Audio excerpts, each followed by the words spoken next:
पिछले 6 वर्षों के दौरान सबका साथ, सबका विकास, सबका विश्वास और सबके प्रयास की भावना का प्रतिनिधित्व करते हुए उत्तर प्रदेश के समग्र विकास के लिए जो प्रयास प्रारंभ हुए हैं,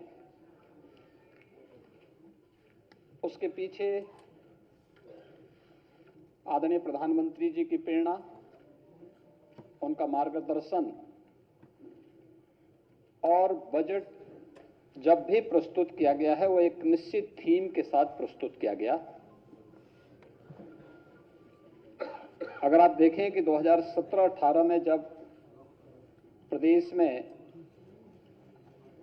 पहला बजट हमें प्रस्तुत करने का अवसर प्राप्त हुआ था, तो बजट हम लोगों ने प्रदेश के अन्नदाता किसानों को समर्पित किया था। वर्ष 2018-19 में प्रदेश का जो बजट था वह प्रदेश के इंफ्रास्ट्रक्चर और औद्योगिक विकास के लिए समर्पित किया था।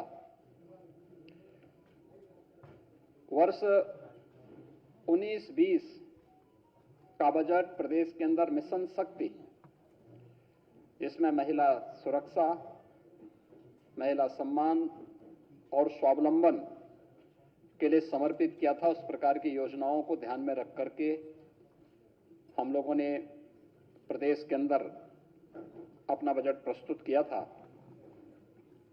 2020-21 का बजट यह वह कालखंड है जब सदी की सबसे बड़ी महामारी का सामना हमें करना पड़ा था। वह था प्रदेश के युवा शक्ति के लिए, उनके कौशल विकास, रोजगार था, प्रदेश के इंफ्रास्ट्रक्चर, यानी इस महामारी के दौरान भी प्रदेश के अंदर रोजगार की संभावनाएं बाधित न हो, इसके लिए समर्पित था। 2021-22 का बजट प्रदेश के समग्र विकास को ध्यान में रख करके स्वावलंबन से सशक्तिकरण के लिए समर्पित किया था। 2022-23 का बजट अंत्योदय से आत्मनिर्भरता का बजट था। तो आज मेरे सहयोगी वित्त मंत्री खन्ना जी ने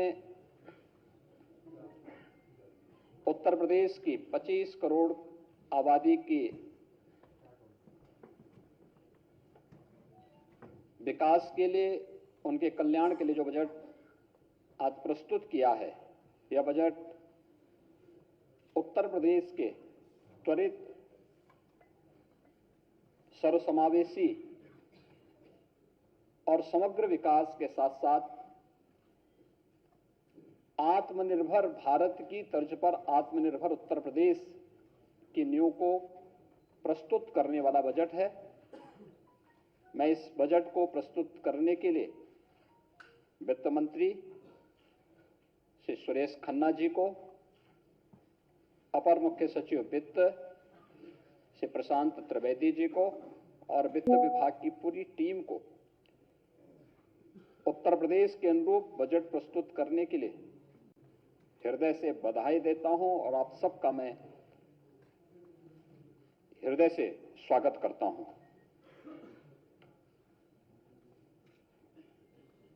यह बजट उत्तर प्रदेश को देश की सबसे बड़ी अर्थव्यवस्था के रूप में स्थापित करने के लिए और आदरणीय प्रधानमंत्री जी के विजन के अनुरूप उत्तर प्रदेश अगले 5 वर्ष के अंदर $1 ट्रिलियन की इकोनॉमी बने, इसके लिए यह बजट नींव का पत्थर साबित होगा। और इसी दृष्टि को ध्यान में रख करके हम लोगों ने अमृत काल का यह प्रथम बजट प्रस्तुत किया है। मुझे बताते हुए प्रसन्नता है कि पिछले 6 वर्षों के अंदर प्रदेश ने जो बजट अपना प्रस्तुत किया है, आज जो बजट प्रस्तुत हुआ है 6,90,000 करोड़ रुपए से अधिक का बजट प्रस्तुत हुआ है। आप 16-17 में जो बजट प्रस्तुत हुआ था प्रदेश के अंदर, वह 3,40,000 करोड़ रुपए का था। आप देखेंगे पिछले 6 वर्ष के अंदर दुगने से अधिक की वृद्धि प्रदेश के बजट के लिए हुई है। इस दौरान प्रदेश की प्रति व्यक्ति आय दुगनी हुई है, दुगने से अधिक हुई है। प्रदेश की जीडीपी में बढ़ोतरी हुई, दुगने से अधिक की बढ़ोतरी हुई है। और इस दौरान हम लोगों ने प्रदेश के अंदर यह जो बजट के दायरों को बढ़ाया गया है, यह उत्तर प्रदेश के अनुरूप है। यह डबल इंजन सरकार की अर्थव्यवस्था को विस्तार देने की प्रतिबद्धता को भी दर्शाता है। 2022 के विधानसभा चुनाव के पहले हमारी पार्टी ने उत्तर प्रदेश की जनता से लोक कल्याण संकल्प पत्र के माध्यम से जो वायदे किए थे, 130 जो हमारे वायदे थे, आज के इस बजट प्रस्तुत करने के साथ उनमें से 110 वायदों को हम इसके साथ इसमें समाहित किए हैं। पूरे बजट में अगर आप उसका बजट पर ध्यान देंगे तो लगभग 64,000 करोड़ रुपए से अधिक की धनराशि लोक कल्याण संकल्प पत्र में घोषित संकल्पों के लिए समर्पित हैं और उसमें बजट में उसका प्रावधान किया गया है। मित्रों, प्रदेश ने ये जो अर्थव्यवस्था को, उत्तर प्रदेश की अर्थव्यवस्था के दायरे को बढ़ाया है, उसको विस्तार दिया है। इसके लिए हम लोगों को अनेक कदम उठाने पड़े।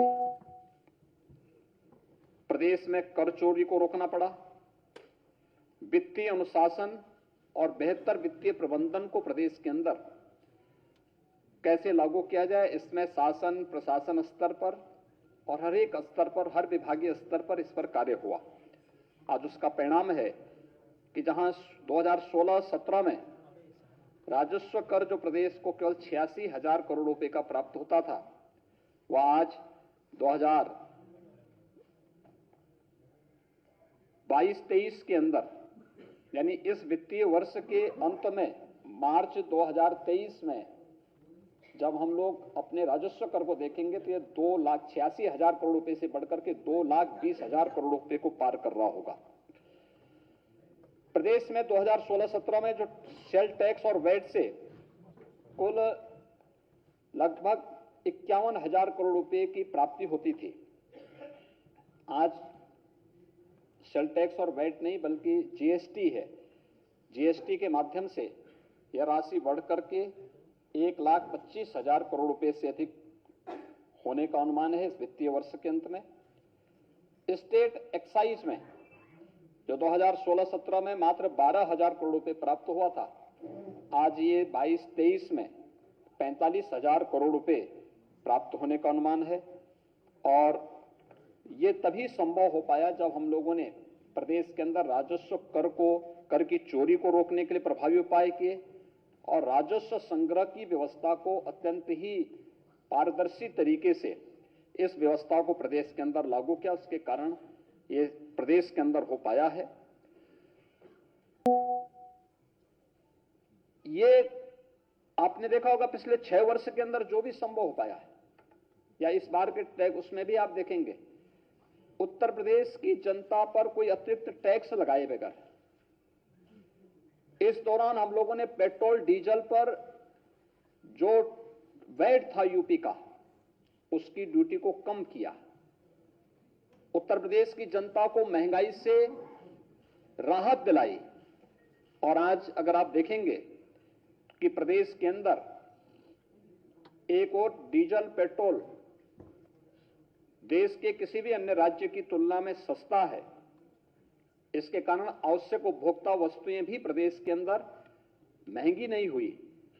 आम जनमानस को राहत मिला, लेकिन पारदर्शी टैक्सेशन की प्रणाली प्रदेश के अंदर लागू करने, टैक्स चोरी को रोकने और राजस्व संग्रह को बढ़ाने का परिणाम आज हमारे सामने है कि प्रदेश ने जो एक रेवेन्यू सरप्लस स्टेट के रूप में उत्तर प्रदेश है और जो हमारे पास रेवेन्यू सरप्लस है उसने प्रदेश के अंदर वर्ल्ड क्लास इंफ्रास्ट्रक्चर को देने में भी एक बड़ी भूमिका का निर्वहन किया और उत्तर प्रदेश आज देश के अंदर बेहतरीन इंफ्रास्ट्रक्चर देने में सफल हुआ है। ये विगत 6 वर्ष के अंदर प्रदेश के अंदर ये सभी चीजें प्राप्त की हैं। प्रदेश के अंदर आज के इस बजट में जो चीजें आप देखते होंगे, बहुत सारी चीजों की घोषणा इसमें आज यहां पर हुई है। वित्तीय अनुशासन का पूरा पालन किया गया है। इसमें पूरे बजट में अगर आप देखेंगे कुशल वित्तीय प्रबंधन की झलक आपको प्रदेश के अंदर देखने को मिलेगी। राजकोषीय अनुशासन को बनाए रखा गया है। एफआरबीएम एक्ट के अंतर्गत प्रदेश के अंदर जो राजकोषीय जो घाटे का जो निर्धारित सीमा है वह 3.5% से कम करके वह 3.24% तक करने में हमें सफलता प्राप्त हुई है और यह प्रदेश के अंदर वर्तमान में है। बजट के अंदर जो कुछ और चीजें महत्वपूर्ण है वह है 2016-17 में बजट का जो आकार था वह स्वयं के कर का जो उसमें रेशियो था वह केवल 33% था। यानी जो हमारा स्वयं का रेवेन्यू प्रदेश के अंदर था वो उसमें केवल बजट में 33% वो योगदान दे पाता था। शेष ऋणों के माध्यम से या फिर सेंट्रल गवर्नमेंट पे निर्भरता के माध्यम से ही हम करते थे या फिर उसके बारे में कोई भी हम साइलेंट रह पाते थे। इसका मतलब वे सब घोषणाएं झूठी थी। लेकिन आज जो भी हम कर पा रहे हैं बजट में दोगुने से अधिक बजट होने के बावजूद बजट को हम लोगों ने लगभग 45 से 46% जो भाग है वह स्वयं के राजस्व से आज प्रदेश प्राप्त कर रहा है। राज्य सरकार का यह बेहतर वित्तीय प्रबंधन और राजस्व चोरी रोकने के परिणाम स्वरूप आज एक बजट का बड़ा हिस्सा राज्य सरकार अपने स्वयं के स्रोतों से वहन कर रही है। 16-17 में 20% से अधिक वित्त पोषण ये ऋणों के माध्यम से होता था, लेकिन आज 23-24 का जो बजट प्रस्तुत किया गया है इसमें मात्र 16% ही ऋण के माध्यम से रह गया है। इसके अलावा प्रदेश के अंदर 16-17 में 8% जो बजट था वह पुराने ऋणों के भुगतान में खर्च होता था और आज बेहतर वित्तीय प्रबंधन के कारण मात्र 6% जो बजट का भाग है वही हम पुराने ऋणों के को वहन करने के लिए उसका उपयोग कर रहे हैं। प्रदेश के अंदर इस दौरान अगर आप देखेंगे कि बेरोजगारी की दर के बारे में भी आज सदन के अंदर वित्त मंत्री जी ने अपने बजट भाषण में भी बहुत स्पष्ट घोषणा की कि 16-17 में उत्तर प्रदेश के अंदर अनएम्प्लॉयमेंट रेट जो था ये 17-18% था। आज ये मात्र 4% रह गया है। रोजगार की संभावनाएं बढ़ी, नए रोजगार सृजित हुए। सिक यूनिट को खासतौर पर एमएसएमई यूनिट जो उत्तर प्रदेश के औद्योगिक निवेश का एक बड़ा आधार था उसको पुनर्जीवित किया गया। 1 डिस्ट्रिक्ट 1 प्रोडक्ट की योजनाओं ने उत्तर प्रदेश को एक्सपोर्ट के एक हब के रूप में विकसित किया और उत्तर प्रदेश के अंदर इसके लिए हम लोगों ने केंद्र से जुड़ी हुई तमाम योजनाओं को लागू करने का परिणाम क्या था? उत्तर प्रदेश का सीडी रेशो बेहतर हुआ है। जो 16-17 में मात्र 46% था आज जो 55% हो रहा है। यह प्रदेश के अंदर की वर्तमान की वित्तीय स्थिति को भी दिखाता है और साथ साथ अगर आप देखेंगे 12 से 17 के बीच में प्रदेश के अंदर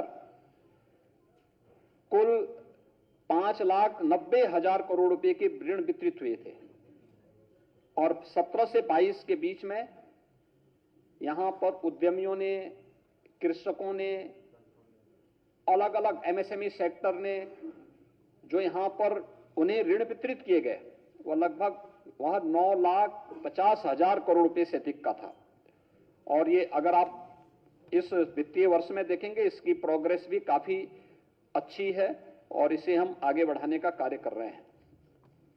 मित्रों, उत्तर प्रदेश के अंदर अगर आप देखेंगे, आज के इस बजट में जो घोषणाएं हुई हैं, उनमें मुख्य रूप से प्रदेश के अंदर एक बड़ा भाग कैपिटल एक्सपेंडिचर के लिए है, यानी प्रदेश के अंदर इंफ्रास्ट्रक्चर डेवलपमेंट पर उस धनराशि खर्च होगी जो प्रदेश के अंदर रोजगार के सृजन में एक बड़ी भूमिका का निर्वहन करने जा रही है। हमारे पास पहले से ही 5 एक्सप्रेसवे चालू स्थिति में है। वर्तमान में गोरखपुर लिंक एक्सप्रेसवे और गंगा एक्सप्रेसवे पे काम युद्ध स्तर पर चल रहा है। आज के बजट भाषण में वित्त मंत्री जी ने झांसी लिंक एक्सप्रेसवे और बुंदेलखंड एक्सप्रेसवे को चित्रकूट तक जोड़ने के लिए चित्रकूट लिंक एक्सप्रेसवे की भी घोषणा यहां पर आज की है। और इसके साथ ही प्रदेश के अंदर पूर्वांचल एक्सप्रेसवे और बुंदेलखंड एक्सप्रेसवे में औद्योगिक क्लस्टर विकसित करने के लिए 4 क्लस्टर पूर्वांचल एक्सप्रेसवे में, 2 औद्योगिक क्लस्टर बुंदेलखंड एक्सप्रेसवे में विकसित करने के बारे में भी आज यहां पर बजट का प्रावधान किया है और उसकी घोषणा भी की है। गोरखपुर लिंक एक्सप्रेसवे के लिए भी यहां पर औद्योगिक गलियारा के लिए उसकी घोषणा यहां पर आज हुई है। प्रदेश में किसानों को राहत देने के लिए, अन्नदाता किसानों के बारे में जो हम लोगों ने लोक कल्याण संकल्प पत्र के माध्यम से भी बात की थी, इसे निजी नलकूप से जुड़े हुए जो हमारे अन्नदाता किसान हैं, उन्हें हमने पिछले बजट में विद्युत बिल में 50% की छूट दी थी। आने वाले समय में हम उन्हें व्यवस्थित तरीके से 100% छूट देने की व्यवस्था करने जा रहे हैं और इसके लिए भी बजट का प्रावधान हम लोगों ने इसमें किया है।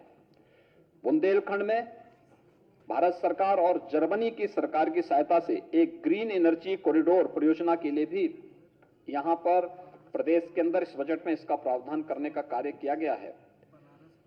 प्रदेश के अंदर अयोध्या को एक मॉडल सोलर सिटी के रूप में विकसित करने और फिर अयोध्या की तर्ज पर प्रदेश के सभी नगर निकायों को, खासतौर पर जो हमारे 17 नगर निगम हैं, इस नगर निगम को भी उन्हीं तर्ज पर आगे बढ़ाने के लिए, जिससे हम लोग प्रदेश में नेट जीरो की तरफ जा सके। हमारे शहर, आपने देखा होगा पिछली बार हम लोगों ने जब 2017 में आए थे तो कार्बन उत्सर्जन को न्यूनतम करने के लिए जितनी भी स्ट्रीट लाइट थी उन्हें एलईडी स्ट्रीट लाइट में हम लोगों ने ईएसएसएल के साथ मिलकर के बदला था। आज आप देखते होंगे कि इसका काफी बड़ा प्रभाव पड़ा था प्रदेश के अंदर। एक सभी सिटी, आज जितने हमारे नगर निकाय हैं उनमें स्ट्रीट लाइट दर्शनीय भी है और साथ साथ वहां पर बिजली भी कम खर्च होती है। और जितनी भी सोलर लाइट बदली गई, जितनी भी वहां पर स्ट्रीट लाइट बदली गई थी, उस स्ट्रीट लाइट पे शासन को एक भी पैसा खर्च नहीं करना पड़ा था। वो सारा पैसा भारत सरकार की संस्था ईएसएल ने मिलकर के उस पैसे को वहां पर जितनी भी वहां पे हेलोजन लाइट थी, अन्य स्ट्रीट लाइट थी, उसे बदल करके एलईडी स्ट्रीट लाइट के रूप में उसे बदला था। बदले में उसने एक एमओयू किया था कि अगले 7 वर्ष तक हम इसकी रखरखाव करेंगे और जो विद्युत की बचत होगी उसी में से वह अपना पैसा भी लेंगे। ये एक मॉडल यहां पे लागू किया गया था, आज जो प्रदेश के अंदर जारी है। सोलर सिटी हमें रिन्यूएबल एनर्जी को प्रोत्साहित करने के साथ साथ जो आज दुनिया के अंदर नेट जीरो की बात की जा रही है, इस दिशा में आगे बढ़ाने की एक शुरुआत अयोध्या से सोलर सिटी के रूप में आगे बढ़ाने की कार्रवाई को हम लोग आगे बढ़ाने जा रहे हैं। एयर कनेक्टिविटी को अगर आप देखेंगे तो उत्तर प्रदेश में 2017 के पहले मात्र 2 एयरपोर्ट क्रियाशील थे, 2 आंशिक थे और 2 वाराणसी और गोरखपुर, वाराणसी और लखनऊ, ये यहां पर पूरी तरह यहां पर क्रियाशील थे। आज हम 9 एयरपोर्ट को पूरी तरह क्रियाशील कर चुके हैं। प्रदेश में वर्तमान में 2 इंटरनेशनल एयरपोर्ट का निर्माण हो रहा है। 3 एयरपोर्ट वर्तमान में, इंटरनेशनल एयरपोर्ट वर्तमान में क्रियाशील हैं। 9 अन्य एयरपोर्ट यहाँ पे प्रदेश के अंदर कार्य चल रहा है। कुल मिलाकर के अगले 1-1.5 वर्ष के अंदर उत्तर प्रदेश के अंदर 21 एयरपोर्ट होंगे जो पूरी तरह क्रियाशील होंगे, और इस पर राज्य सरकार ने बेहतर कार्य किया है और उसको हम भारत सरकार के साथ मिलकर के आगे बढ़ाने का कार्य भी कर रहे हैं। प्रदेश के अंदर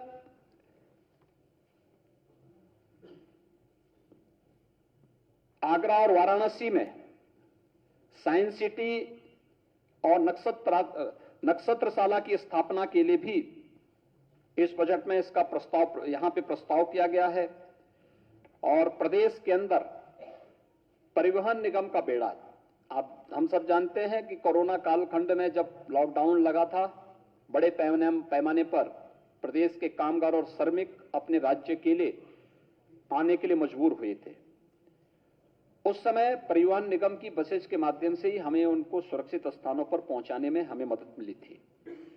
आज मुझे बताते हुए प्रसन्नता है कि आगामी कुंभ को ध्यान में रख करके हम लोगों ने 22-23 में 200 करोड़ रुपए नई बसेज के क्रय के लिए व्यवस्था परिवहन निगम के लिए की थी।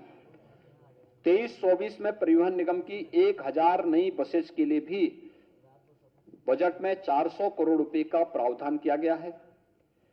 परिवहन निगम के बस स्टैंड के लिए 100 करोड़ रुपए की अतिरिक्त व्यवस्था की गई है।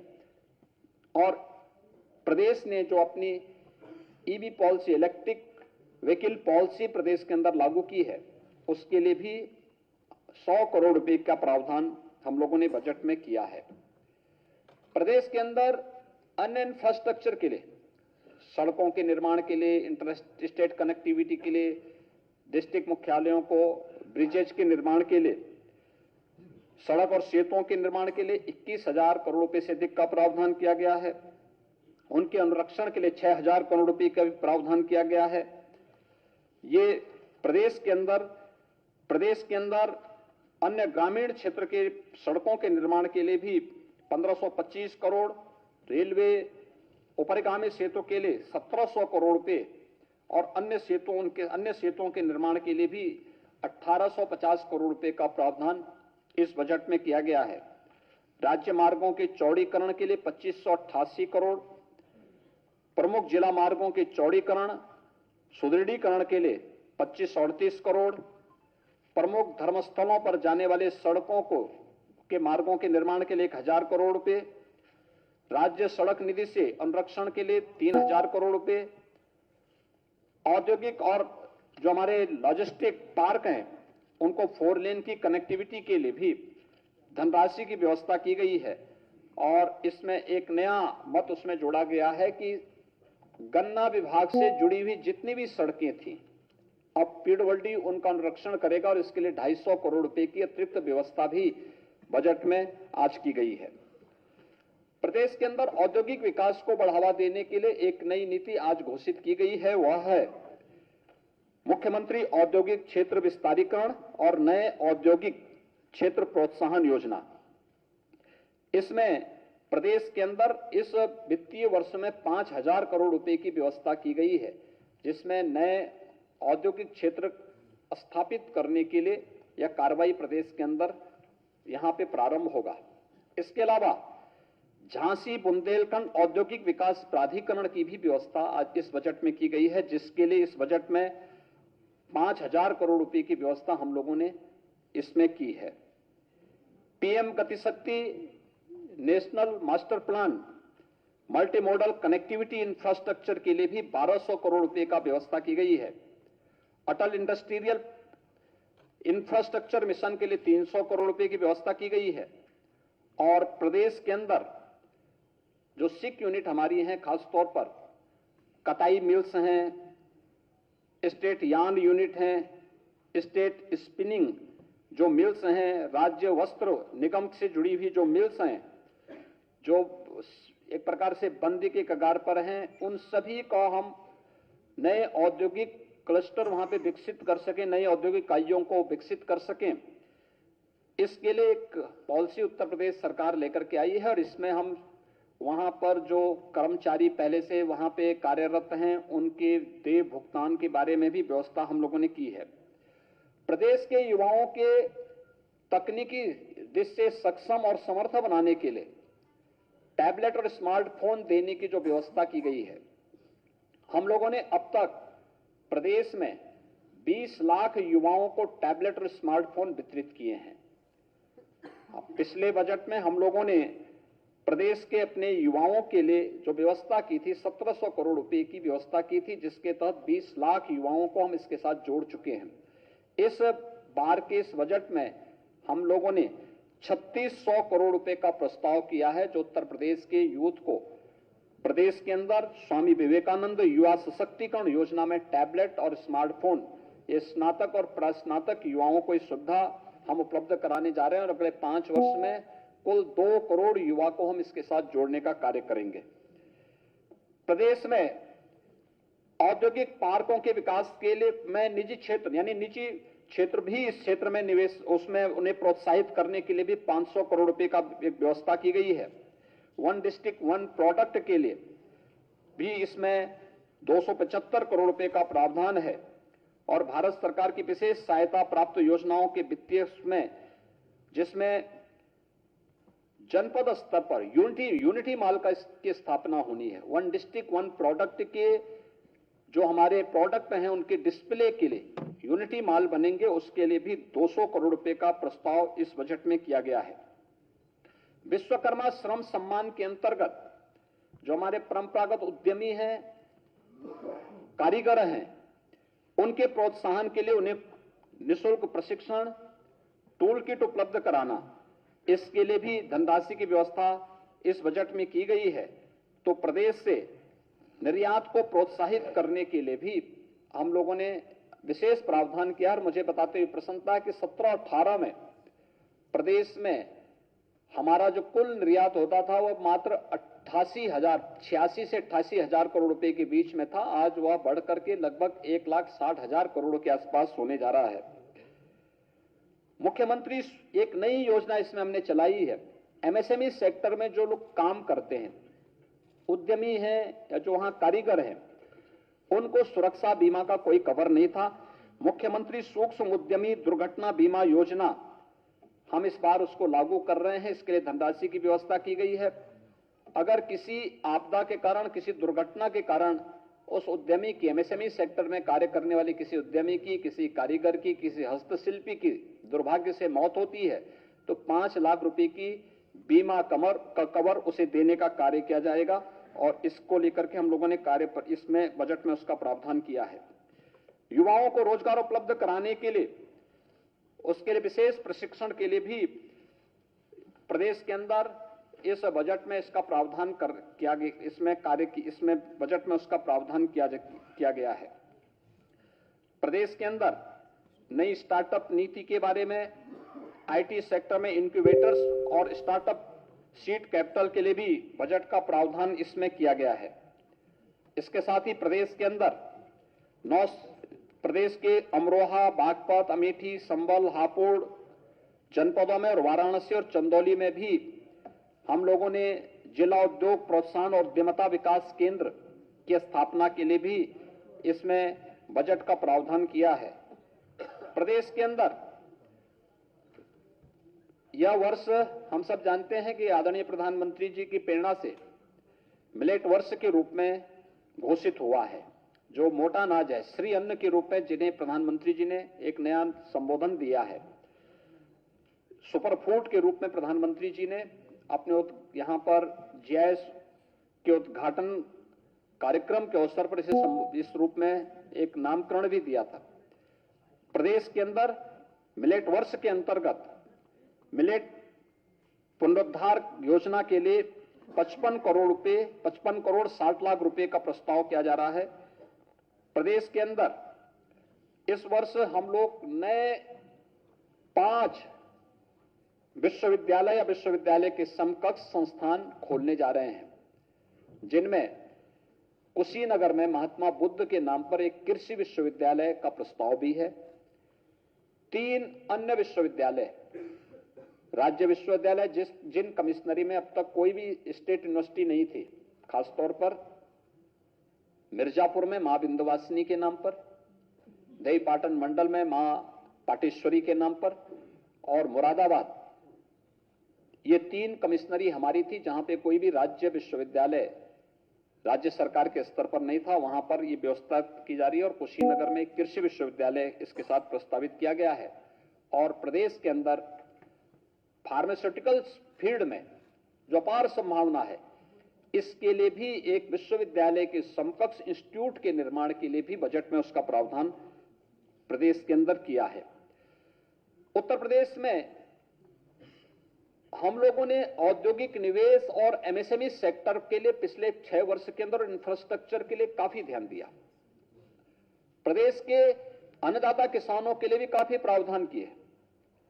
अगर आप देखेंगे 2017 से ही प्रदेश के अंदर हम लोगों ने प्रोक्योरमेंट पॉलिसी ला करके मीडिएटर की व्यवस्था समाप्त करके किसानों से सीधे क्रय करना प्रारंभ किया। धान का, गेहूं का, दलहन का, तिलहन का, मकई का, ये सभी चीजें हम किए और डीबीटी के माध्यम से किसानों के खाते में पैसे दिए। प्रदेश के अंदर 1,97,000 करोड़ रुपए से अधिक की राशि अब तक हम गन्ना किसानों के गन्ना मूल्य का पिछले 6 वर्ष के अंदर भुगतान भी कर चुके हैं। चीनी मिलें जो बंद हो रही थी वो फिर से चलनी प्रारंभ हुई हैं और कोरोना कालखंड में भी हम लोगों ने इसको चलाया है। परिणाम है उत्तर प्रदेश में कृषि विकास दर पिछले 6 वर्ष में 3% से अधिक बढ़ी है, लेकिन इसे डबल डिजिट में ले जाना है। उत्तर प्रदेश की इस पोटेंशियल को हम और तेजी से आगे बढ़ा सकें। एफपीओस के गठन के साथ साथ एग्री स्टार्टअप को स्थापित करने के लिए भी बजट में इसका प्रावधान किया जा रहा है और यह बहुत महत्वपूर्ण होगा, जिसमें एग्रीटेक स्टार्टअप और इंक्यूबेटर सेंटर के लिए भी एक विशेष प्रावधान किया जा रहा है, जिसमें हमारे एग्रीकल्चर यूनिवर्सिटीज के साथ साथ यहां पर कृषि विज्ञान केंद्र जो 9 प्रदेश के अंदर क्लाइमेटिक जोन है, उनमें कृषि विज्ञान केंद्रों को भी हम लोग एक सेंटर ऑफ एक्सीलेंस के रूप में विकसित करने की दिशा में एक नया प्रयास प्रारंभ करेंगे। टिश्यू कल्चर प्रयोगशाला की स्थापना के लिए भी बजट में 10 करोड़ रुपए का प्रावधान है। Centre of excellence for Honey योजना सहारनपुर में स्थापित करने के लिए 10 करोड़ की व्यवस्था है। और प्रदेश के अंदर जो हमारे निराश्रित गोवंश है, ये 3 प्रकार की योजना राज्य सरकार इसमें पहले से संचालित कर रही है। एक निराश्रित गोवंश जो शासन के द्वारा संचालित निराश्रित गो आश्रय स्थलों पर के माध्यम से संचालित है, 10 लाख से अधिक गोवंश उसमें है। दूसरी है मुख्यमंत्री सहभागिता योजना, जिसमें प्रदेश के अंदर उन सभी किसानों को जो किसान अपने यहां गोवंश को लेकर के उनकी देखभाल कर सकता है, उन्हें 4 गोवंश तक हम अनुमन्य करते हैं और हर गोवंश का 900 रुपए हर महीने उसे उपलब्ध कराते हैं। तीसरी है कुपोषित यानी सुपोषण योजना के अंतर्गत उन कुपोषित परिवारों को जहां कोई मां या कोई बच्चा कुपोषित है, उन्हें निराश्रित गो आश्रय स्थल से एक ब्याही हुई गाय उन्हें उपलब्ध करवाते हैं और 900 रुपए हर महीने उपलब्ध करा रहे हैं। 15,000 से अधिक परिवारों को अब तक ये सुविधा उपलब्ध कराई जा चुकी है। तो ये 3 प्रकार की योजनाएं हैं। निराश्रित गोवंश के अनुरक्षण के लिए 750 करोड़ रुपए का भी व्यवस्था इसमें की गई है। और साथ साथ हम लोगों ने प्रदेश के अंदर ये जो निराश्रित गोवंश है उनके लिए नए गौ आश्रय स्थल बनाने के लिए भी 120 करोड़ रुपए की अतिरिक्त व्यवस्था इस बजट में ये व्यवस्था भी की गई है। डेयरी सेक्टर में प्रदेश के अंदर अपार संभावना है। उत्तर प्रदेश देश के अंदर सर्वाधिक दुग्ध उत्पादन करने वाला राज्य है। इन संभावनाओं को आगे बढ़ाने के लिए प्रदेश के अंदर दुग्धशाला विकास और दुग्ध उत्पाद प्रोत्साहन नीति के लिए 25 करोड़ रुपए का एक व्यवस्था की गई है। नंद बाबा दुग्ध मिशन योजना के अंतर्गत 61 करोड़ रुपए की व्यवस्था की गई है। मुख्यमंत्री मत्स्य संपदा योजना के लिए 10 करोड़ और निषाद राज बोर्ड सब्सिडी योजना के लिए 5 करोड़ रुपए की बजट का भी व्यवस्था इसमें प्रदेश के अंदर की गई है। कृषकों को कम ब्याज पर फसली ऋण उपलब्ध कराने के लिए 500 करोड़ रुपए की व्यवस्था की गई है।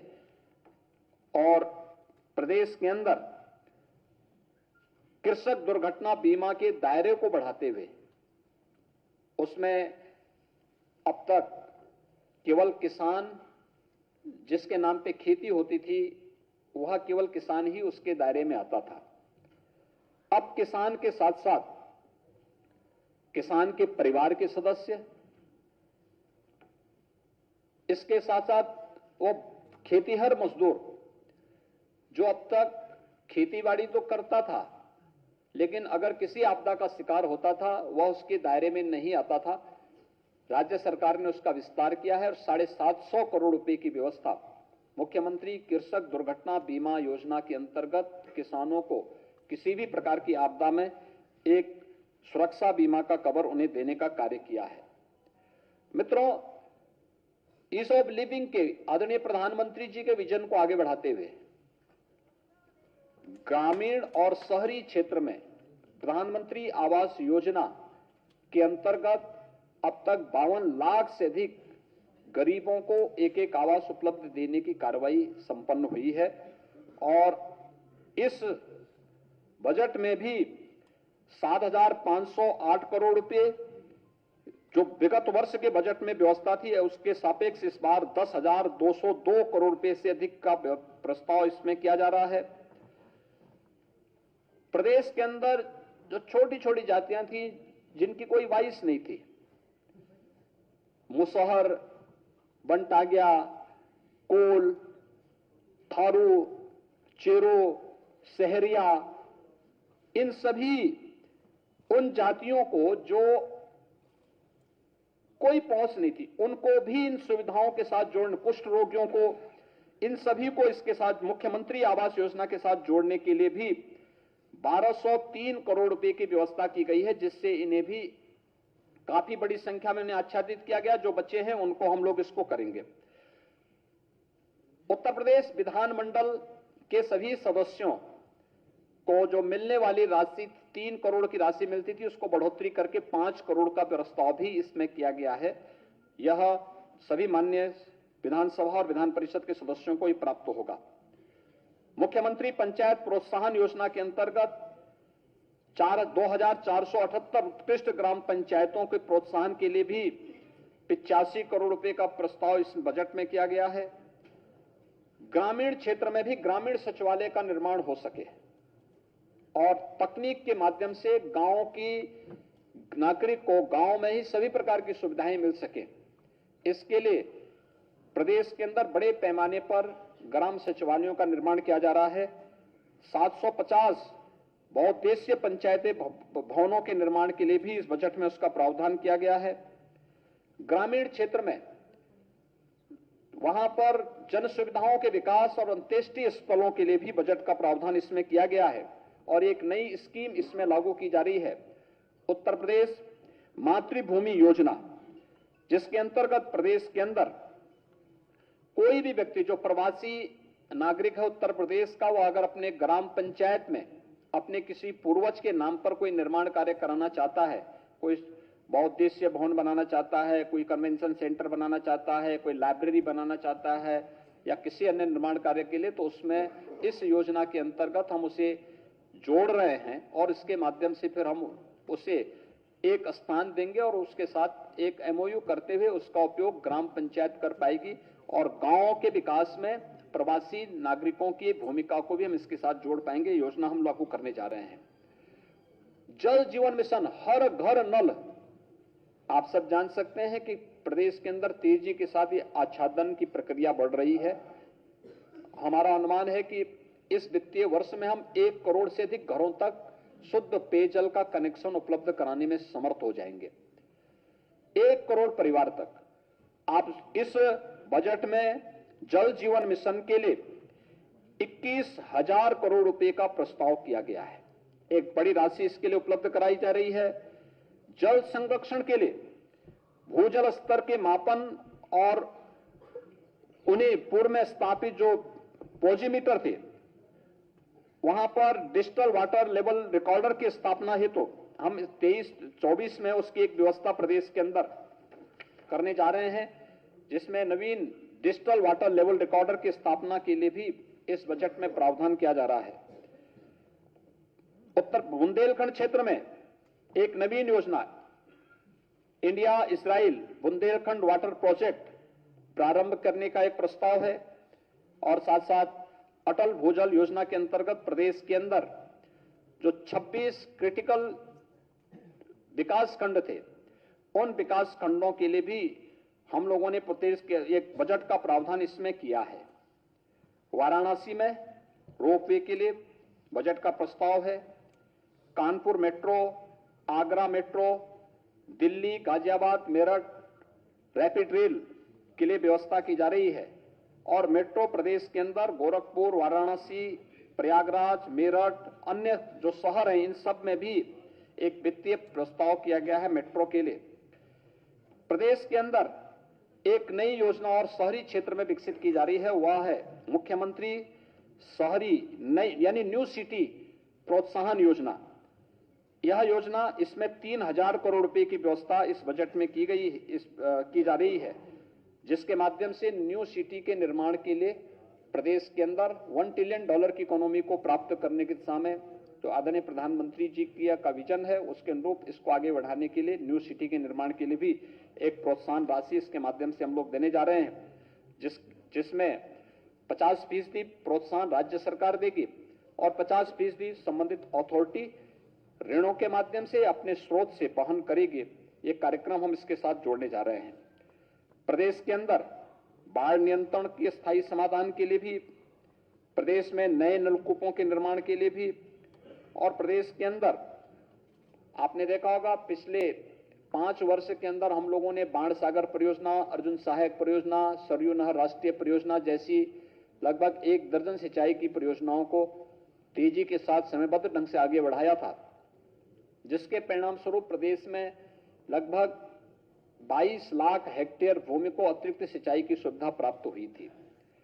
इस बजट में मध्य गंगा नहर परियोजना के साथ साथ अन्य जो लंबित परियोजनाएं थी, जो वर्षों से दशकों से चल रही थी, उन्हें समयबद्ध ढंग से आगे बढ़ाने के लिए हम लोगों ने एक बड़ी कार्य योजना को इसके साथ अपने साथ यहां पर जोड़ा है और उन कार्यक्रमों को भी हम लोग आगे बढ़ाने का कार्य कर रहे हैं। प्रदेश में जितनी भी स्वास्थ्य संबंधी योजनाएं हैं, हेल्थ इंफ्रास्ट्रक्चर पर विशेष ध्यान देते हुए 1 डिस्ट्रिक्ट 1 मेडिकल कॉलेज के लक्ष्य को प्राप्त करने के लिए प्रदेश के अंदर प्रधानमंत्री Ayushman Bharat health infrastructure mission के साथ ही प्रदेश के अंदर जहां पे जो लोग उससे आच्छादित नहीं हो पा रहे हैं और वास्तव में नीडी हैं, उन लोगों को मुख्यमंत्री जन आरोग्य योजना के अंतर्गत उन्हें लाभान्वित करने के लिए भी 250 करोड़ रुपए का प्रस्ताव इसमें किया गया है। प्रदेश के अंदर पंडित दीनदयाल उपाध्याय राज्य कर्मचारी कैशलेस चिकित्सा योजना के अंतर्गत भी 150 करोड़ रुपए की व्यवस्था यहां पे राज्य कर्मचारियों के लिए प्रस्तावित किया गया है। प्रदेश में जो मैंने पहले ही बताया था, Uttar Pradesh institute of pharmaceutical research and development की स्थापना के लिए भी धनराशि का प्रावधान उसमें किया गया है। जितने भी हमारे गवर्नमेंट मेडिकल कॉलेजेस हैं, जहां पे नर्सिंग और पैरामेडिकल के कॉलेज नहीं स्थापित हो पाए हैं, वहां पर इनके लिए भी धनराशि की व्यवस्था इस बजट में की गई है। प्रदेश के अंदर मिलावट को से बचाव करने के लिए प्रदेश के अंदर खासतौर पर खाद्य सुरक्षा और औषधि प्रशासन विभाग में के माध्यम से हर कमिश्नरी स्तर पर हम लोग एक उच्च स्तरीय लैब की स्थापना कर सकें। इस बजट में 200 करोड़ रुपए का प्रावधान इसके लिए हर एक कमिश्नरी के स्तर पर एक उच्च स्तरीय लैब की व्यवस्था के साथ साथ प्रदेश के युवाओं के लिए अच्छे करियर के लिए और उनको जॉब मिल सके, इंडस्ट्री को इंस्टीट्यूशन को इंडस्ट्री के साथ जोड़ने के एक बड़े कार्यक्रम के साथ प्रदेश सरकार पहले ही कार्य कर रही है। टाटा टेक्नोलॉजीज के साथ प्रदेश ने 150 से अधिक आईटीआई को उनके साथ जोड़ने के एक बड़े कार्यक्रम का प्रावधान इसमें किया है, जिसमें बहुत शीघ्र टाटा टेक्नोलॉजीज के साथ हमारा इसके साथ एमओयू होगा, जिससे आने वाले समय में बड़े पैमाने पर उत्तर प्रदेश के युवा इसमें प्रशिक्षित हो पाएंगे। युवाओं को उद्योगों में अप्रेंटिसशिप के तहत मुख्यमंत्री अप्रेंटिसशिप की स्कीम प्रदेश के अंदर लागू की गई है, जिसमें एक राशि की एक प्रस्ताव हम लोगों ने इसके साथ की है कि किसी भी ऐसे उद्यम में जहां उत्तर प्रदेश का युवा किसी अप्रेंटिसशिप की स्कीम के साथ जुड़ता है तो उसमें एक निश्चित अवधि के तहत वो युवा वहां प्रशिक्षण लेगा। आधा मानदेय इंडस्ट्री देगी, आधा सरकार उसको देगी और उसके पास एक अनुभव भी होगा। ये व्यवस्था प्रदेश के अंदर लागू की जा रही है। 70 करोड़ रुपए की व्यवस्था हम लोगों ने इसमें की है। मैंने पहले आपको इस बार के बारे में बताया था। उच्च शिक्षा में मिर्जापुर में मां बिंदुवासिनी राज्य विश्वविद्यालय, देवीपाटन मंडल में मां पाटेश्वरी राज्य विश्वविद्यालय, मुरादाबाद मंडल में भी एक स्टेट यूनिवर्सिटी की स्थापना के लिए 50 करोड़ रुपए की व्यवस्था हम लोगों ने प्रस्तावित की है। प्रत्येक स्तर पर यानी ग्राम पंचायत स्तर पर और वार्ड स्तर पर डिजिटल लाइब्रेरी की स्थापना के लिए भी व्यवस्था की जा रही है। प्रदेश में सीएम अप्रेंटिसशिप की स्कीम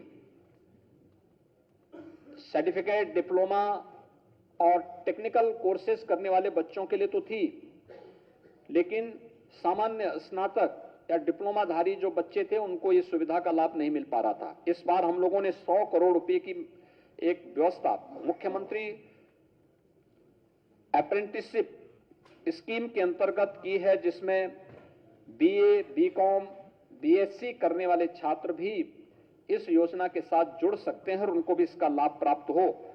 इसके बारे में प्रदेश के अंदर राज्य विश्वविद्यालयों में वाईफाई की सुविधा उपलब्ध हो, यह भी हम लोग इसके साथ जोड़ने जा रहे हैं।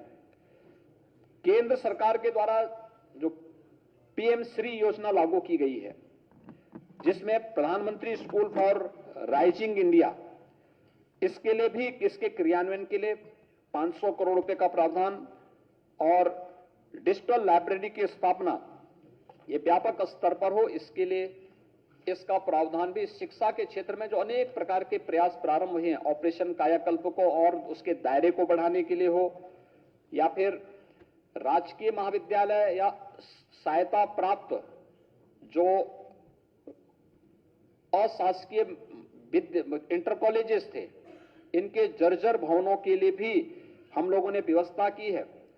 संस्कृत विद्यालयों, जो संस्कृत विद्यालय थे जर्जर स्थिति में हैं, 100 करोड़ रुपए की व्यवस्था उनके लिए की जा रही है और संस्कृत विद्यालयों में अध्ययन करने वाले छात्रों के लिए एक विशेष स्कॉलरशिप की स्कीम भी हम लोग इस बार लेके आने वाले हैं, जिसके माध्यम से उन छात्रों को लॉजिंग, फूडिंग की कोई समस्या न होने पाए, उसके लिए स्कॉलरशिप राज्य सरकार उन्हें देगी। इसके बारे में भी हम लोग इस बजट में हम लोगों ने इसका प्रावधान किया है। प्रदेश के अंदर जो अन्य वो हैं, खासतौर पर 2025 में प्रयागराज का कुंभ है, तो प्रयागराज कुंभ के लिए 2,500 करोड़ रुपए का व्यवस्था अभी से वहां के इंफ्रास्ट्रक्चर डेवलपमेंट के लिए राज्य सरकार ने प्रस्तावित किया है। इसके अलावा नगर निकायों में कान्हा उपवन के लिए, जहां पे जो निराश्रित गोवंश है उनके आश्रय स्थल बनाने के लिए 100 करोड़ रुपए का प्रस्ताव किया। इसके अतिरिक्त प्रस्ताव किया गया है नगरीय क्षेत्रों में अमृत 2 की स्कीम, जिसमें सीवर, पेयजल की स्कीम। प्रदेश के अंदर हमारी 60 सिटी इससे आच्छादित है। उन सब के अलावा अन्य बड़े नगर निकायों को भी इसके साथ जोड़ने के लिए इस बजट में 5,616 करोड़ रुपए का प्रस्ताव किया जा रहा है, जिसमें शुद्ध पेयजल की आपूर्ति उन सभी शहरों में सीवर की, ड्रेनेज की व्यवस्था बेहतर की जा सके, इसके लिए इसमें व्यवस्था की जा रही है।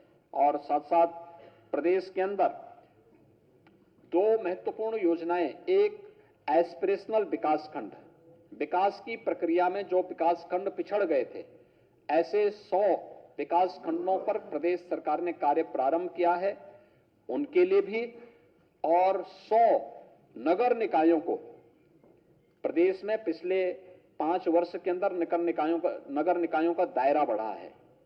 आज 762 नगर निकाय यूपी के अंदर हैं। इनमें से बहुत सारे नगर निकाय ऐसे हैं जो ग्रामीण पृष्ठभूमि से जुड़े हुए हैं, बुनियादी सुविधाओं का अभाव आज भी उनके पास है। उनके लिए 100 ऐसे नगर निकायों को हम लोगों ने आकांक्षी नगर योजना के अंतर्गत उनकी चयन की प्रक्रिया के साथ जोड़ करके उनके कन्वर्जन के माध्यम से उनके विकास, उन्हें सभी बुनियादी सुविधाओं से आच्छादित करने की एक बड़ी योजना को हम इसके साथ जोड़ रहे हैं। और इन सभी नगर निकायों में एक-एक सीएम फेलो की भी तैनाती करेंगे, जो इन सभी नगर निकायों के व्यवस्थित और बुनियादी सुविधाओं से आच्छादित करने में योगदान देंगे। ये बुनियादी सुविधाएं वहां पे निवास करने वाले नागरिकों को भी उपलब्ध हो पाएंगे। प्रदेश में सर्विस सेक्टर में अपार संभावनाएं हैं और खासतौर पर पर्यटन क्षेत्र में स्पिरिचुअल जो टूरिज्म है उत्तर प्रदेश का, ये उत्तर प्रदेश की एक बड़ी पूंजी है। इसको प्रोत्साहित करने के लिए मुख्यमंत्री पर्यटन संवर्धन योजना, पर्यटन योजना के अंतर्गत 300 करोड़ रुपए का प्रस्ताव इस बार फिर से हम लोगों ने इसमें की है। सहारनपुर के शाकंभरी देवी मंदिर के समय की मंदिर में पर्यटन सुविधाओं के विकास के लिए यहां पर इसमें व्यवस्था की है। युवाओं के विशेष प्रशिक्षण, गाइड का प्रशिक्षण दिया जाना हो, अन्य कार्यक्रमों को प्रोत्साहित करने के लिए भी यहां पर इसके लिए व्यवस्था की जा रही है। इको टूरिज्म लखनऊ के लिए भी इस बजट में प्रस्ताव किया गया है। बुंदेलखंड में टूरिज्म के पार संभावनाएं हैं। वहां के किलों को टूरिज्म सर्किट के रूप में आगे बढ़ाने के लिए और वहां पे पर्यटन की संभावनाओं को आगे बढ़ाने के लिए बौद्ध परिपथ की दृष्टि से उत्तर प्रदेश अत्यंत समृद्धशाली है। इसके लिए भी प्रदेश के अंदर हम लोगों ने बजट में इसका व्यवस्था की है। सुख तीर्थ के डेवलपमेंट के लिए जो मुजफ्फरनगर में है उसके लिए हम व्यवस्था करने जा रहे हैं। नैमिषारण्य तीर्थ के विकास के लिए भी यहां पर व्यवस्था की जा रही है और प्रयागराज में आगामी कुंभ को ध्यान में रख करके वहां के समेकित विकास के लिए भी एक बजट में प्रावधान किया जा रहा है। प्रदेश के अंदर इसके साथ ही प्रदेश के अंदर एक फैमिली आईडी कार्ड लागू करने की व्यवस्था, यह इस बजट में उसका प्रावधान किया जा रहा है और एक व्यवस्था की जा रही है कि हर परिवार के पास अपना एक फैमिली कार्ड होगा। किन योजनाओं का लाभ उस परिवार को प्राप्त हो रहा है और किन योजनाओं से परिवार अभी वंचित है, फिर 100% सिचुएशन की तरफ उन परिवारों को बढ़ाना, इस फैमिली आई कार्ड योजना को भी हम प्रदेश के अंदर आगे बढ़ाने का कार्य कर रहे हैं। खेलों को प्रोत्साहित करने के लिए 950 करोड़ रुपए का प्रावधान इस बजट में किया जा रहा है।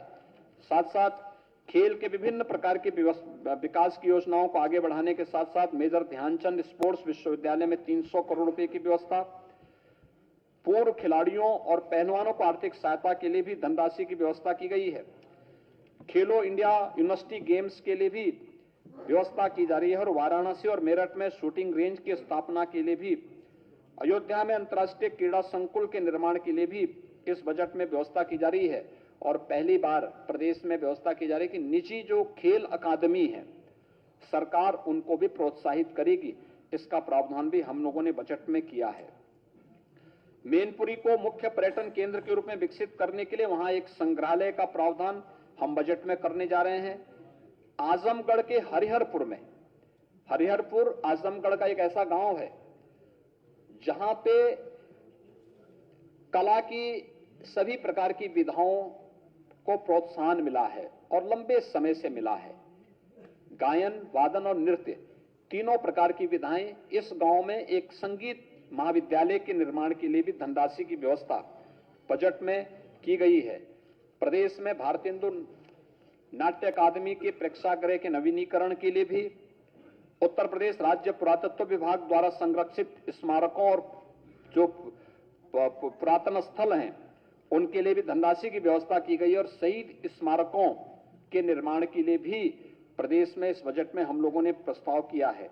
प्रयागराज में भजन संध्या स्थल के निर्माण के लिए, मिर्जापुर में त्रिकोणीय क्षेत्र, मां विंध्यवासिनी का मंदिर, मां अष्टभुजा मंदिर, मां काली खो मंदिर के परिक्रमा पथ के विकास के लिए भी यहां पर बजट में विशेष प्रावधान किया गया है। सीतापुर में नैमिषारण्य में वेद विज्ञान अध्ययन केंद्र की स्थापना, काशी हिंदू विश्वविद्यालय में वेद विज्ञान केंद्र के लिए जो व्यवस्था की गई है उसको सेकंड फेज के कार्यक्रम को आगे बढ़ाने और अयोध्या के इंफ्रास्ट्रक्चर डेवलपमेंट के लिए भी इस बजट में अलग से व्यवस्था की गई है। ये कार्यक्रम सभी हम लोगों ने किए हैं। प्रदेश के अंदर इस बार के वर्षा काल में फिर से हम 35 करोड़ वृक्षारोपण प्रदेश के अंदर करके अगले कुछ वर्षों के अंदर प्रदेश के अंदर वन आच्छादन को 15% तक पहुंचाने के एक बड़े लक्ष्य के साथ काम कर रहे हैं।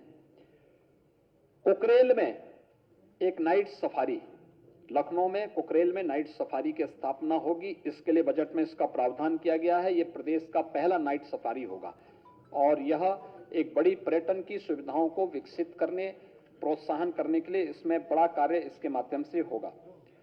बाकी प्रदेश के अंदर कन्या सुमंगला, मुख्यमंत्री कन्या सुमंगला योजना, निराश्रित महिला पेंशन योजना, मुख्यमंत्री सामूहिक विवाह योजना, इन सभी महिला कल्याण से जुड़ी हुई योजनाओं के साथ साथ पिछड़ा वर्ग की निर्धन बालिकाओं की शादी के लिए अनुदान की राशि के लिए, राज्य ग्रामीण आजीविका मिशन की समूह में कार्य करने वाली बहनों के लिए भी गैप फंडिंग के लिए, आंगनबाड़ी कार्यकर्तियों को आयुष्मान भारत योजना के अंतर्गत बीमा आच्छादन के लिए भी ये पहली बार ये स्कीम दी जा रही है जो आंगनबाड़ी कार्यकर्तियों को उपलब्ध करवाने का कार्य किया जा रहा है। और 3 महिला पीएससी बटालियन के गठन की कार्रवाई को भी तेजी के साथ आगे बढ़ाने के लिए प्रदेश सरकार ने इस बजट में इसका प्रावधान किया है। इसके साथ ही प्रदेश के अंदर हम लोगों ने समाज कल्याण विभाग से जुड़ी हुई विभिन्न योजनाओं में अनेक इस कार्यक्रम में इसको आगे बढ़ाया है। खासतौर पर समाज कल्याण विभाग में अगर आप देखेंगे तो 12,648 करोड़ रुपए का बजट का प्रस्ताव केवल इस मद में रखा गया है। दिव्यांगजन कल्याण के लिए 1552 करोड़ रुपए का बजट का प्रस्ताव इसमें किया गया है। प्रदेश के अंदर बाकी अन्य तमाम योजनाएं इसके साथ आई हैं और रोजगार में मुख्यमंत्री युवा स्वरोजगार योजना के अंदर 150 करोड़ रुपए का, विश्वकर्मा श्रम सम्मान योजना के अंतर्गत लगभग 112 करोड़ रुपए का जो एमएसएमई सेक्टर का एक प्रस्ताव है उसको भी इस बजट में उसका प्रावधान किया गया है। प्रदेश के अंदर वृद्धावस्था पेंशन, दिव्यांगजन पेंशन की राशि को राज्य सरकार ने अभी लगभग 1 वर्ष पहले ही उसमें बढ़ोतरी की है, 500 से 1000 रुपया किया है। कुष्ठावस्था पेंशन की राशि को 3000 रुपये प्रति माह किया है। प्रदेश के अंदर एक नई योजना हम लोग इस बार करने जा रहे हैं और वह है उज्ज्वला योजना के लाभार्थियों को, जो प्रदेश के अंदर 1,74,00,000 उज्ज्वला योजना के लाभार्थी हैं, उन्हें दीपावली और होली पे उज्ज्वला योजना का एक एलपीजी का सिलेंडर फ्री में उपलब्ध करवाने की व्यवस्था करने जा रहे हैं और यह व्यवस्था, इसका लिए धनराशि की व्यवस्था भी हम लोगों ने 3,047 करोड़ 48 लाख रुपए की व्यवस्था इस बजट में हम लोगों ने यहां पर की है। प्रदेश के अंदर गृह विभाग से जुड़े हुए तमाम अन्य मदाएं हैं जिसमें पुलिस कार्मिकों की अवस्थापना सुविधाओं के विकास के साथ साथ अन्य महत्वपूर्ण योजना पुलिस के आधुनिकीकरण की दिशा में कार्य योजना को आगे बढ़ाने का कार्य किया जा रहा है। यह वर्ष हमारे लिए बहुत महत्वपूर्ण होगा कि सरदेव अटल जी के नाम पर जो रजिस्टर्ड श्रमिक हैं, कोरोना कालखंड में अनाथ हुए बच्चे हैं, उनके लिए 18 अटल आवासीय विद्यालय, अत्याधुनिक सुविधा से युक्त 18 अटल आवासीय विद्यालय का संचालन हम लोग इस वर्ष जुलाई से करने जा रहे हैं। उसके लिए धनराशि की व्यवस्था हम लोगों ने इस बार के बजट में की है और प्रदेश में forensic science institute, Uttar Pradesh police and forensic science institute की स्थापना और वह फंक्शनल हो, उसमें पाठ्यक्रम भी प्रारंभ हो, वह भी आज इस बार के बजट में हम लोगों ने प्रस्तुत किया है। मित्रों, पिछले 6 वर्ष के अंदर अगर आप देखेंगे 16-17 में जहां प्रदेश के बजट का दायरा मात्र 3,40,000 करोड़ रुपए का था, इस बार यह बढ़ करके 6,90,000 करोड़ रुपए से आगे बढ़ चुका है, यानी दोगुने से अधिक बढ़ा है। यह प्रदेश की अर्थव्यवस्था के विस्तार को दिखाता है, उत्तर प्रदेश के अनुरूप उत्तर प्रदेश के बजट को प्रस्तुत करता है। नए भारत का नया उत्तर प्रदेश, आदरणीय प्रधानमंत्री जी की मंशा के अनुरूप भारत की अर्थव्यवस्था को $1 ट्रिलियन की अर्थव्यवस्था बनानी है, तो उसके लिए उत्तर प्रदेश $5 ट्रिलियन की इकोनॉमी बनाने के लिए उत्तर प्रदेश को $1 ट्रिलियन की इकोनॉमी के रूप में अपने को उस प्रकार की सुविधाओं से युक्त सभी प्रकार की सुविधाओं को हम दे सकें। प्रकृति और परमात्मा की सीम कृपा उत्तर प्रदेश में है और टीम उत्तर प्रदेश इस दिशा में बेहतर प्रयास कर रही है।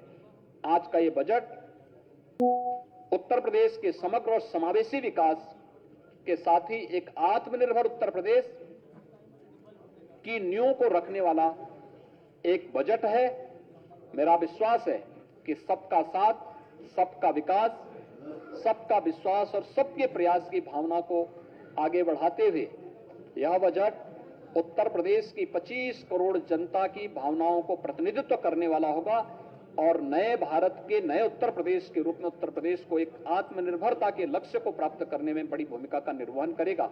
मैं इस बजट को विधानसभा में प्रस्तुत करने के लिए, सदन के सम्मुख प्रस्तुत करने के लिए वित्त मंत्री जी को और उनकी पूरी टीम को एक बार फिर से बधाई देता हूं।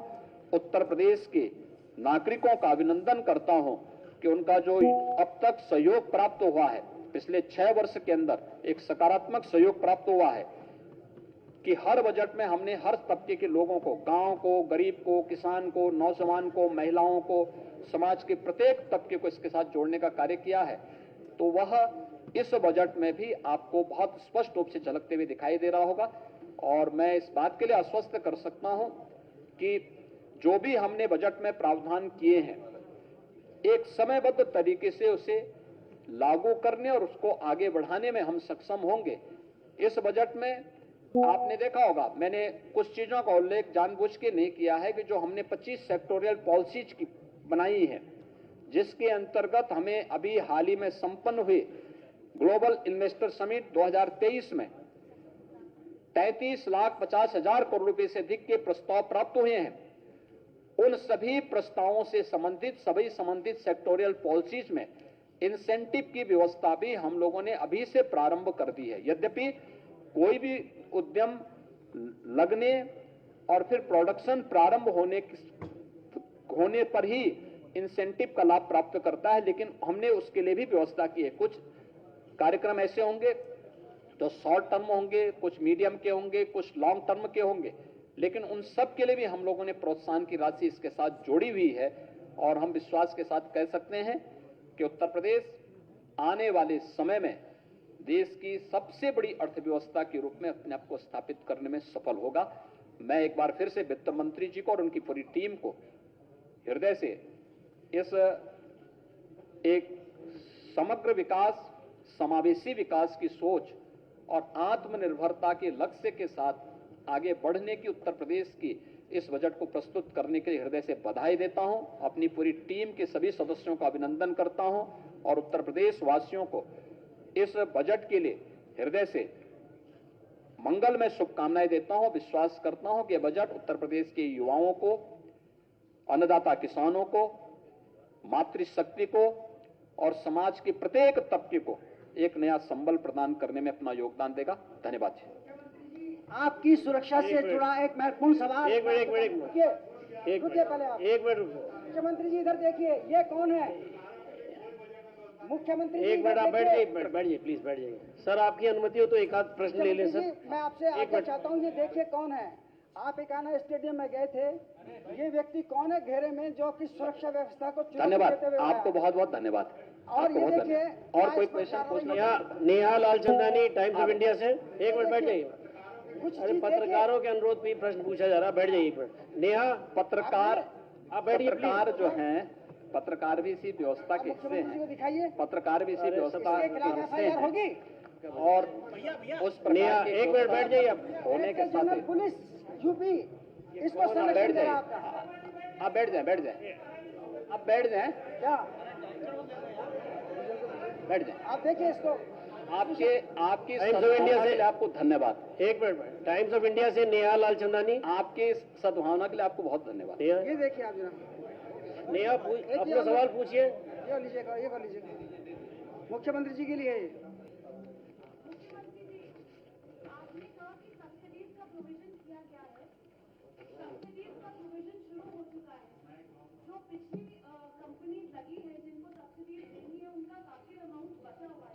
यहाँ कोई अमाउंट नहीं बची हुई है। देखिए, जो भी प्रदेश के अंदर जो 2018 में पहला हम लोगों ने इन्वेस्टर समिट किया था।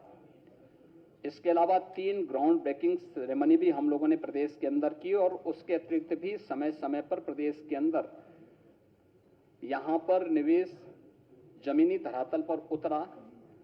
प्रोडक्शन प्रारंभ होने के बाद जिन भी उद्यमियों ने आवेदन किया है, पॉलिसी के दायरे में जिनको लेटर ऑफ इंटेंट जारी किए गए थे, उन्हें उनकी इंसेंटिव की राशि मिल रही है। और इस बार किसी भी उद्यमी को उद्यम लगाने के लिए या फिर एमओयू साइन करने के लिए या उद्यम लगाने के लिए या इंसेंटिव के लिए इन्वेस्ट यूपी के पास न जाना पड़े या किसी विभाग के पास न जाना पड़े। इसके लिए हम लोगों ने 3 प्रकार की ऑनलाइन प्लेटफॉर्म की सुविधा भी उन्हें उपलब्ध करा दी है।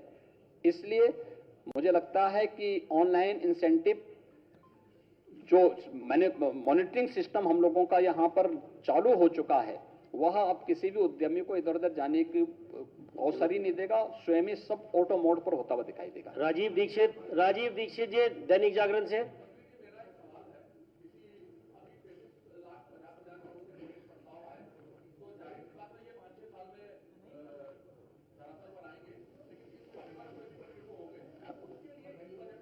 प्रावधान है सभी प्रकार की पॉलिसी के लिए जो भी हमारा अभी यह है कि अगले 6 महीने के अंदर हम लोगों का एक प्रस्ताव है कि अभी हम लोग 6 महीने के अंदर पहला ग्राउंड ब्रेकिंग करेंगे। ग्राउंड ब्रेकिंग का मतलब एक बड़ा शिलान्यास का कार्यक्रम। लगभग हमारा 5 से 7 लाख करोड़ रुपए का एक प्रस्ताव रखा है कि इतने लाख के प्रस्तावों को हम जमीनी धरातल पर उतारेंगे। तो 5 से 7 लाख करोड़ रुपए के प्रस्ताव अगर जमीनी धरातल पर उतर रहे हैं तो इसका मतलब उनके प्रोडक्शन को आने में 1 साल का समय लग जाएगा। लेकिन उस सब के बावजूद भी अगर उससे पहले भी कोई आता है, हर एक पॉलिसी बजट के पूरे भाषण को आप देखेंगे तो उसमें हर पॉलिसीज के लिए प्रोत्साहन की व्यवस्था भी उसके साथ जुड़ी गई है। अमर उजाला से सचिन जी पूछिए।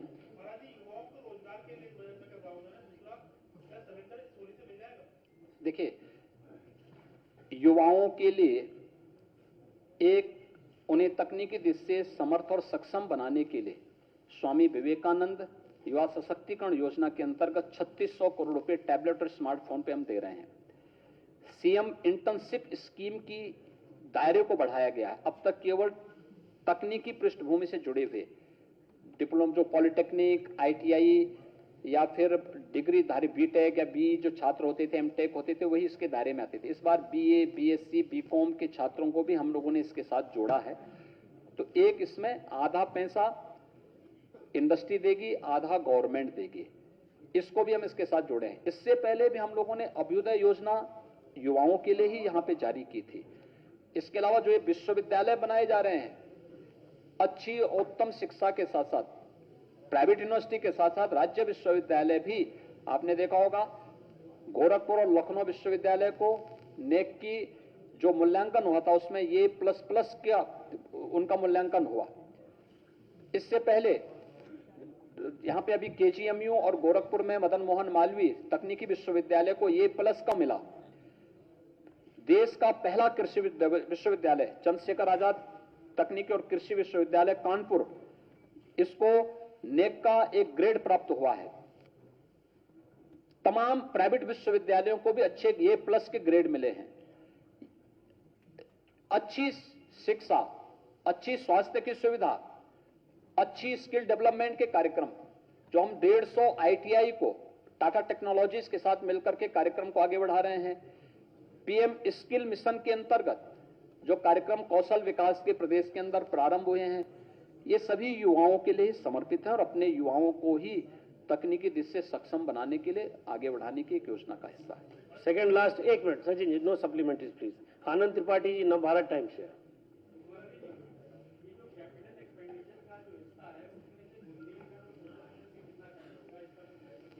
देखिए, हमने बुंदेलखंड एक्सप्रेस वे को हम चित्रकूट तक लेके जा रहे हैं और डिफेंस कॉरिडोर और एक औद्योगिक क्लस्टर भी हम उसके साथ विकसित करने जा रहे हैं। दूसरा, झांसी लिंक एक्सप्रेस वे, अभी तक बुंदेलखंड एक्सप्रेस वे में झांसी मुख्यालय छूटा हुआ था और हमारा डिफेंस कॉरिडोर का एक नोड वहां पर है, तो इसको हम इसके लिए भी हम लोगों ने दोनों व्यवस्थाएं इस पे की हैं। औद्योगिक क्लस्टर विकसित करने की कार्रवाई थी।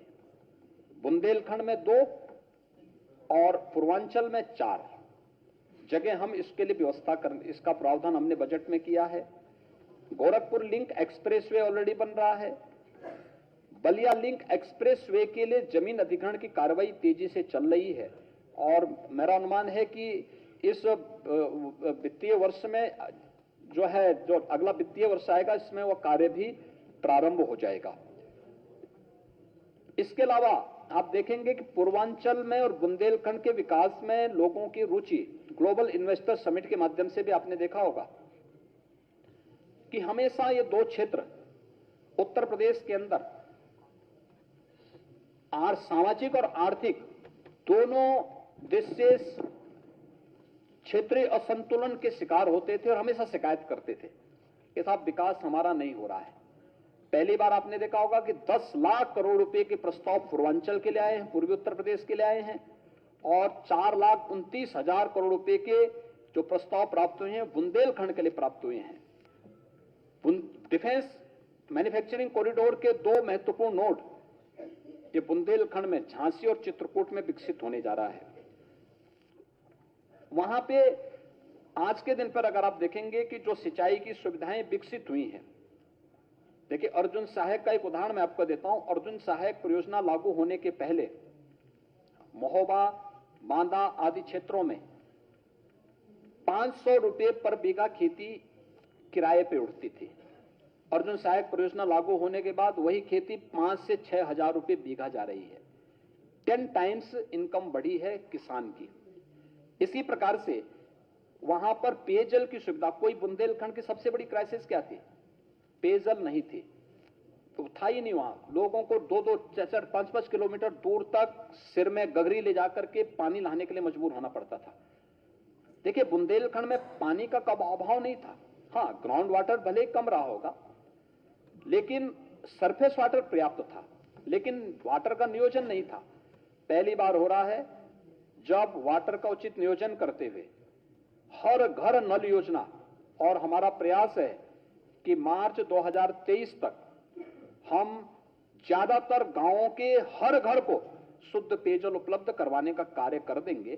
तो औद्योगिक विकास, एग्रीकल्चर के फील्ड में कई गुना उनकी जो विकास की दर है और वहां पर हर घर नल योजना के साथ साथ जो ये इंफ्रास्ट्रक्चर डेवलपमेंट के कार्य हो रहे हैं। कोई सोचता था कि चित्रकूट में एयरपोर्ट आएगा, कोई सोचता था ललितपुर में एयरपोर्ट आएगा, कोई सोचता था सोनभद्र में एयरपोर्ट बनेगा, कोई सोचता था आजमगढ़ में यूनिवर्सिटी और आजमगढ़ में एयरपोर्ट का निर्माण होगा।